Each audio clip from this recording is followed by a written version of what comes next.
So welcome to the first ride video. Not far from home at the moment, just stopped to try and work out this Bluetooth setup between the Garmin, the interphone headset I've got, and my phone. So finally got that sorted. Needed to add both the phone and the intercom to the Garmin to make it work, so hopefully it works now. Thought I'd go for a bit of a ride today. Probably the last day I get to go for a decent ride before I go back to work, so I'm going to ride to one of the little towns that about half-ish hour away from where I live. So I'll go for a ride down there, see if I can find a dirt road that goes to the dam that's out there. So see how close I can get. It's probably going to be fenced off, but go for a look anyway. So yeah, start the bike and go.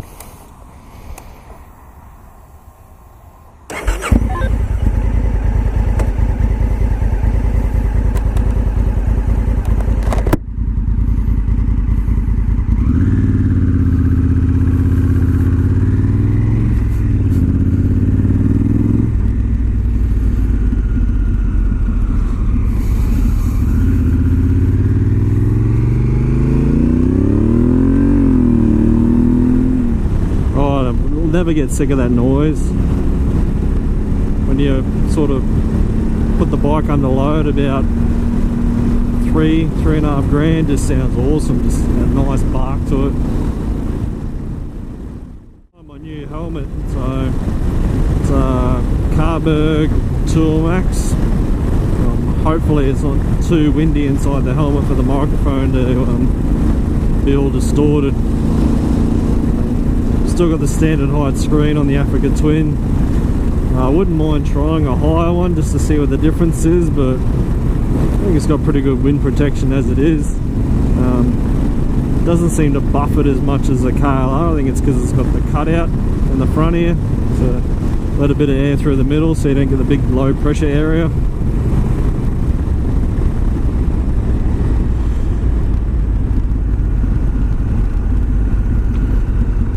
What's really surprised me though is the tyres on this bike, not the factory shitty Dunlops that come with it, but the Motos Tractionator Adventure tyres. Probably the longest name for a tyre in the world, but they're really good on the road.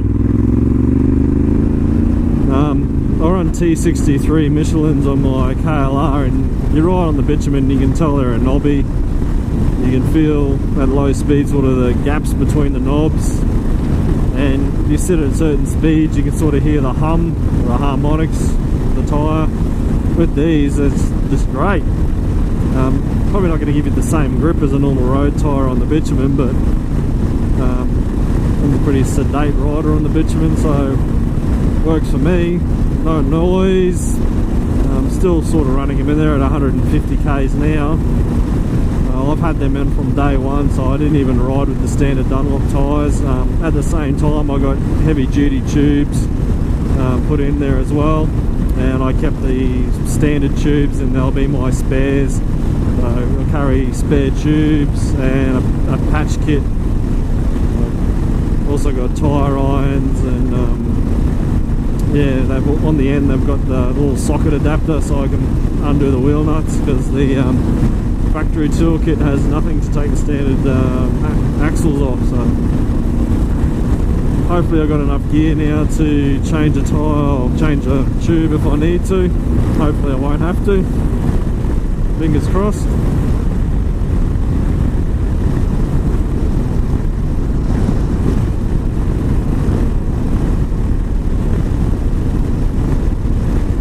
The only bad thing about living in a town is you've got to ride bitumen to get where the dirt is. Today's ride will probably be nearly all bitumen. I did take the bike off road a bit the other day down near the local beach. There's a sort of road that runs parallel to the beach line. Pretty good. It does go to deep sand though, so I didn't go into that because I didn't drop any pressure out of the tyres, and I don't think a big heavy bike is the best for slow riding in deep sand. So try and find some dirt roads, some tracks or something, give it a good ride off road.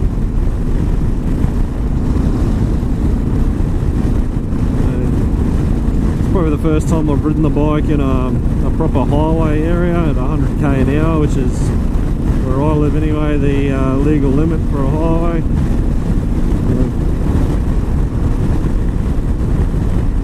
Let's see what we're doing. I've seen other people note that the speedo is inaccurate. That's with most modern vehicles, but it seems like the CRF's out a fair bit, so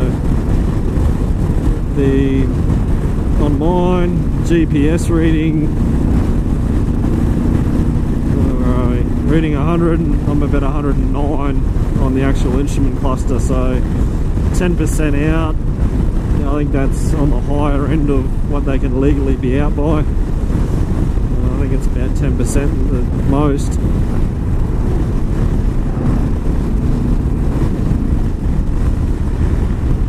Also love the brakes on this bike. The KLR is pretty ordinary with brakes because it's built to a budget, but it's nice to have a bike with twin front discs, nice calipers as well. My RVF and the little CB, they had twin front discs, and the braking power on them was great because they were, you know, nice little bikes. This being a big heavy bike, probably needs a braking power. I don't know how you get away with a single standard size disc on the front of these. Seen some of the racing versions of these with a single disc, so I'm guessing they don't really stop very often.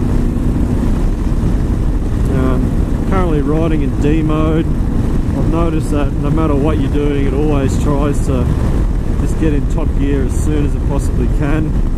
It labours the engine a little bit, but not in a dangerous way. It still pulls along.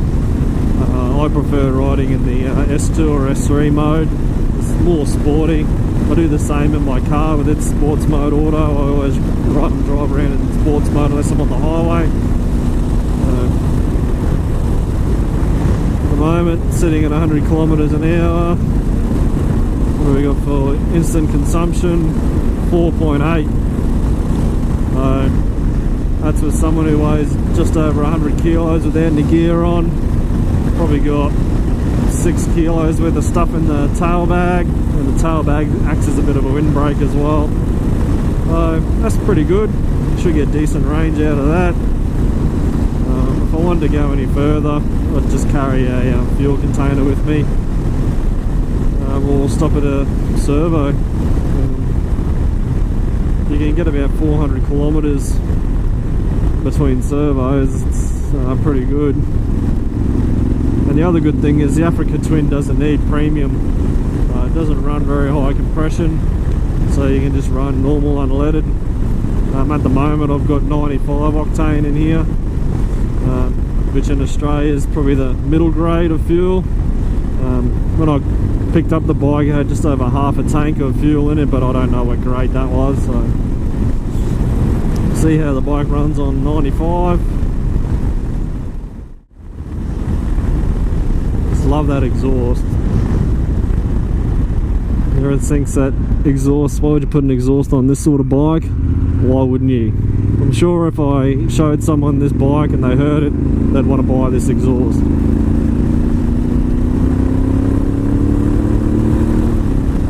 But Honda did a good job with the standard exhaust. I only got to hear behind for about 5 kilometers before it got pulled off. But compared to my other Honda that I've owned from new, the Honda CB400, that bike sounded like a sewing machine with the standard exhaust. Very quiet, you barely know it's running. The Africa Twin exhaust from new actually had a bit of a note to it. It was a bit louder, a little aggressive.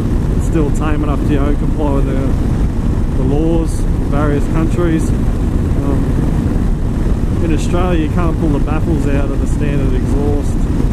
You can in America, so it'd be interesting to hear the difference with the baffles pulled out of the standard exhaust. That might be enough for most people. Pretty much everything I own I put an aftermarket exhaust on, so this bike was no different. Let's go to a sports mode. A little bit of a twisty here.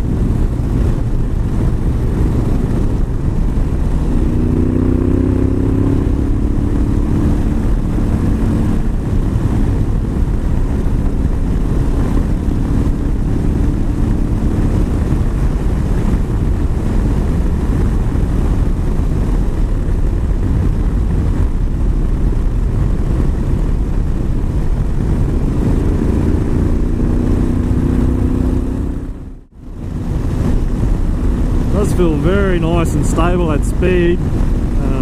Don't get blown around a lot. Can't really compare it to too many adventure bikes because I've only ever owned a KLR, but it feels solid. Just you're not getting blown around. The bike just wants to go wherever you're pointing it.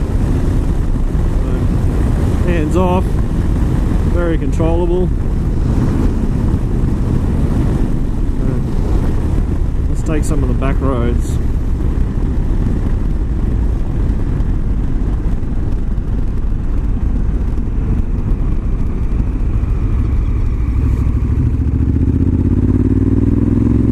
That in drive, that took the corner in third gear. If I was in a manual version, I'd probably take that corner in second gear. Always seems to be about saving fuel, D mode. This is probably one of my favourite routes to go when I'm heading out this way. The main, well, it's not really high, but the main road heads parallel to us on the left, but it's always busy, lots of traffic, pretty much straight and boring. I like to go this way, but hardly any traffic, a bit better scenery. It's not an adventure if you take the highway everywhere, is it? The only thing I don't like about this road, if you're on a road bike, is because there's gravel either side of the road, a lot of it ends up on the road. So you take some of these corners on a road bike at any speed, you see gravel on the road. It's just a huge pet hate of mine, seeing gravel. Sort of kills the confidence a bit, for me anyway. Like here, gravel everywhere. And I'm being a soot going slow because I don't want to drop my new bike. Into a braking area, I'd be shit scared if I was on my W800.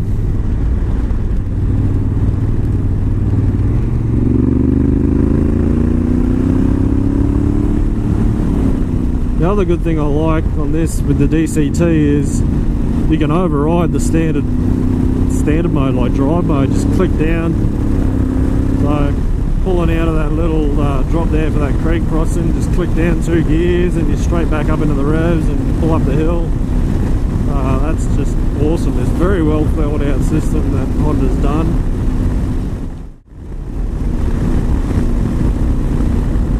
The other thing I haven't played with on this bike is the suspension. I have not adjusted any preload or the front forks or nothing. I've just purely picked it up and ridden it, so not sure really what I can do. It's a lot nicer than the KLR, even though the KLR has got different springs in it.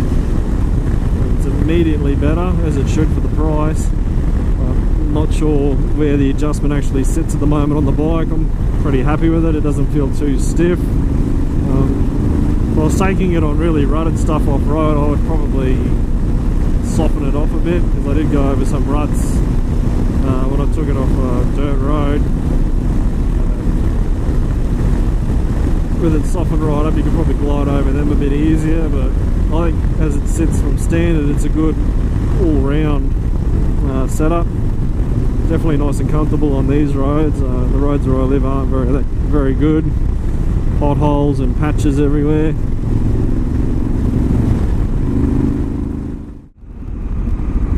Not as much engine braking in D mode compared to the sports modes.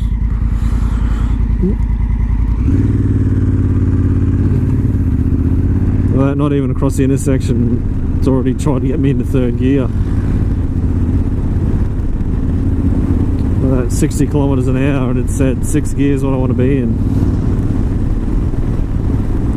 I'm not sure how much learning ability there is on the DCT setup, or maybe they've only got learning for the sports modes. Maybe there's no learning at all, but I reckon there'd be no learning at all in D mode and it'd just be pure economy.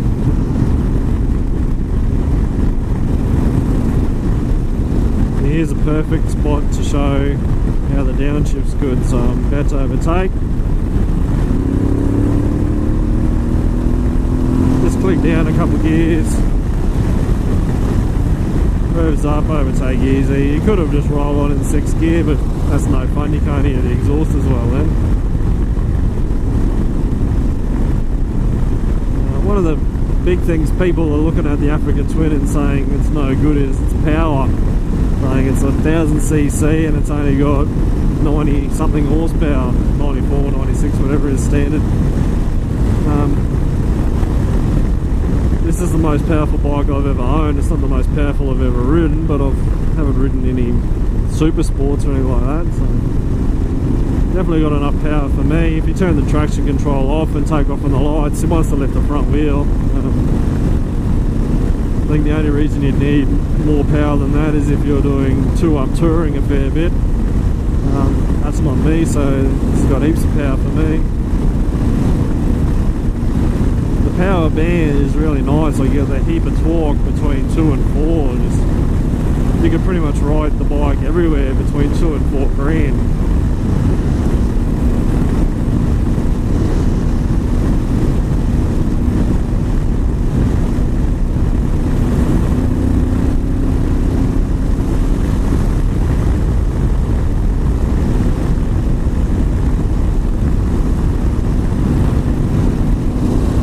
This is another back road. It's the road out to Devereux Creek. Again, the main road goes to the left, but boring that I actually get to skip through a different little township, so instead of slowing down for that, get to miss that altogether. There's a few winding roads and decent scenery up ahead. One thing though is the road quality here is a lot shit other than the main road.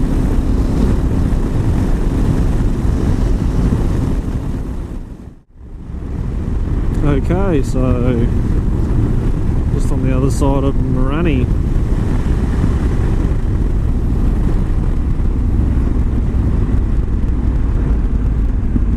Which is a little township outside of Mackay where I live.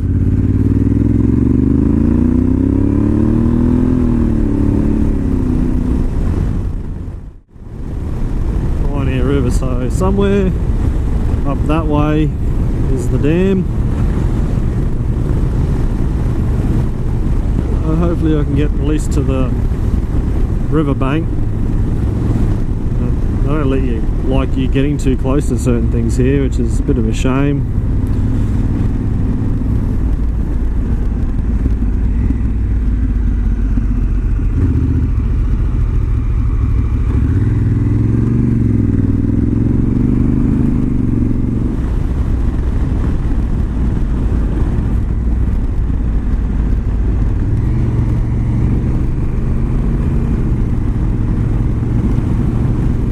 See where this road takes us. I think this is the road to go down, but I'm not going to ride into anyone's property if I come to a gate or, you know, a letterbox.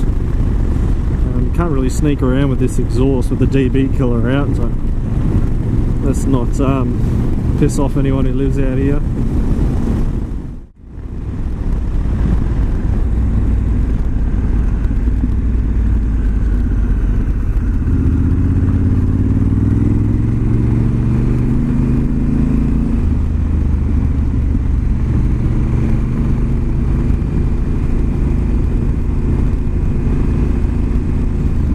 Driving on, according to my GPS, it's still the road, the Weir access road, so we'll see what comes up.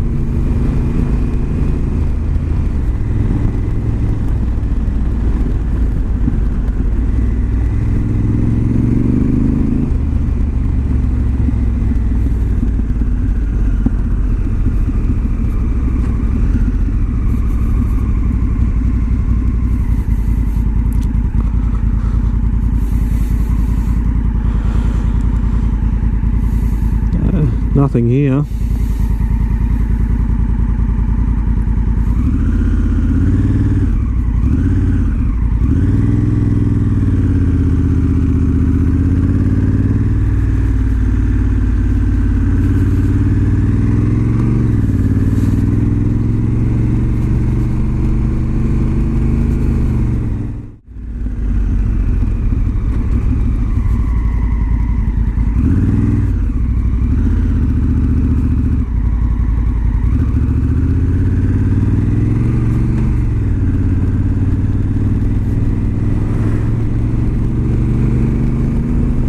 can't be too bad if he didn't try and pull me over.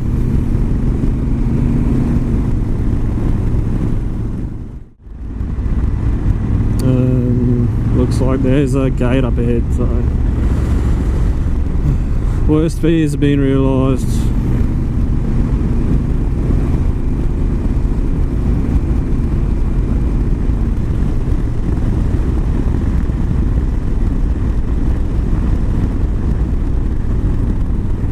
I'm loving how these tyres just handle loose shit just easily. Oh, it's open. What's it say?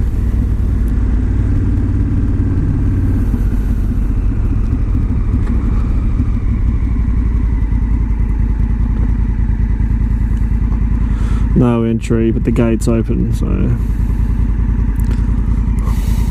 there's probably people in there. Well, at least that's solved my curiosity of, can you get down here? The answer is yes, but you might get in trouble. No motorcycling sign as well, but I don't think that really counts to registered bikes. Oh well, bit of a nice ride anyway.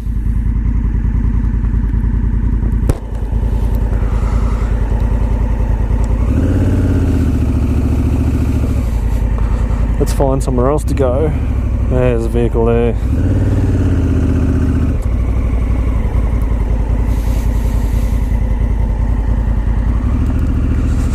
And private property signs everywhere.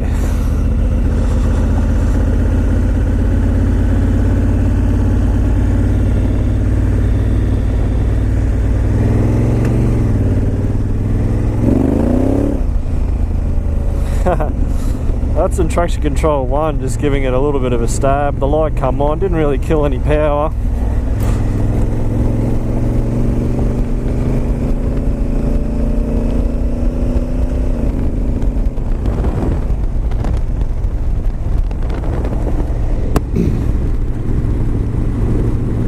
It's funny, when I first started riding, if someone said that I was going to own an automatic motorbike, I would have told them they're crazy, no way. But then when they announced the Africa Twin, I'm like, oh, that's awesome, that's exactly the sort of bike I want. And then it was announced it's going to have dual clutch, so I read all that stuff up, and I thought, wow, this could really change the way all motorbikes are going to be built. I think the adventure bike's a good way to show off the technology. I know they've got it in the NC bikes, but they're more towards a cruiser sort of bike. Adventure bike, you're going slow, you're using a lot of clutch, you always want to be in the right gear, so DCT's perfect for that. You know, no riding the clutch, trying to find the right bite point, just point and shoot with it. Great, you just got to be in sort of the right traction control mode and the right gearbox mode, but it's pretty easy to work out.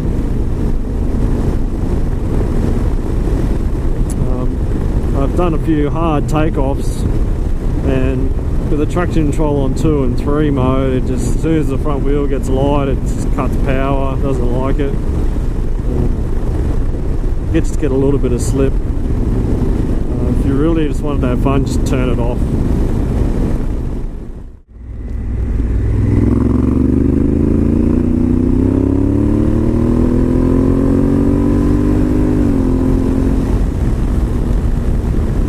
That's awesome. I'm not going to get good fuel economy on this bike for a long time.